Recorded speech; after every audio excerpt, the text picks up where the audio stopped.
Malengke. Nandito po kami sa Co-op. Co-op na. Ama. Sa gulayan.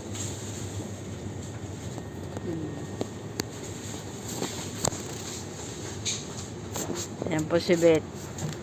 Ang mimili. Pechay. Pechay. Yes. Ay, ito na nga lang. Isa lang no. Isa lang. Ang isang tali po ay 15 dirham. 15 pesos.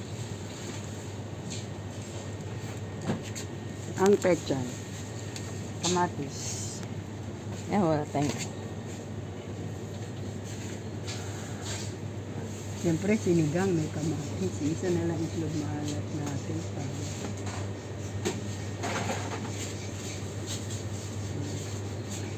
Isa itlog maalat sa sinigang.